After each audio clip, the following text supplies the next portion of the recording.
Hello everyone, Dean Dwyer here for the Bible Bites video series. I trust you are enjoying what we've been putting together. Even as you are in isolation, it's been good to be able to get these messages out to each and every one of you. I trust we really are praying that some of these restrictions might be lifted soon so that we can once again fellowship with one another. Well, the question for today is one that I'm probably not qualified to comment on, but I will offer a theological perspective. Why did God choose to punish women with the pain of childbirth? Well, now obviously I've not experienced the pain of childbirth, but I have experienced the helplessness of seeing my wife labour with two children. And the second one, she laboured and delivered with absolutely no pain relief whatsoever. And to this day, that is one of the bravest things I've seen firsthand anyone go through. Well, a woman's pain in childbirth is part of the suffering brought into the world through sin. In fact, as a direct result of the original sin, Adam, Eve, and the serpent were all cursed in one way or another. And Genesis 3:16 lists one of the judgments for Eve's sin as pain in childbirth. And it records this: "I will greatly multiply your sorrow and your conception. In pain you shall bring forth children." Well, the greater question is this: did Adam and Eve experience generalized pain in the garden before the fall? If they stubbed their toe, did it hurt, or were they immune to pain?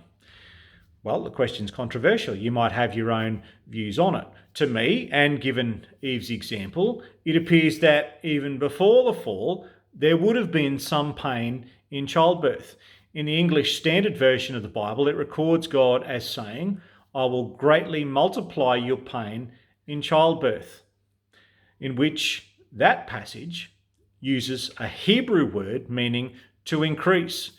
Therefore, we take that to mean that pain was already associated with childbirth, but after the fall, the pain of childbirth would be more than before. The pain was amplified. Well, this judgment from God was meant to be one that every childbearing woman would bear from generation to generation after the fall. Pain in childbirth was placed upon Eve and every future mother. And this pain serves as a universal reminder of the seriousness and the consequences of sin. Well, of course, Adam did not experience pain through childbirth, but his judgment included a curse on the ground, and you can read that in Genesis 3:17 to 19.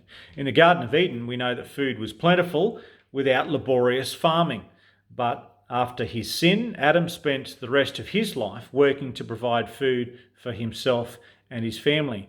And while Eve's judgment took place during the time she carried and delivered children, Adam experienced his judgment every day for the rest of his life. Well, interestingly, the judgment passage is immediately followed by Genesis 3:20. "And Adam called his wife's name Eve, because she was the mother of all living." Well, despite God's judgment of painful and difficult childbearing, God gave his blessing to Adam and Eve in the form of children.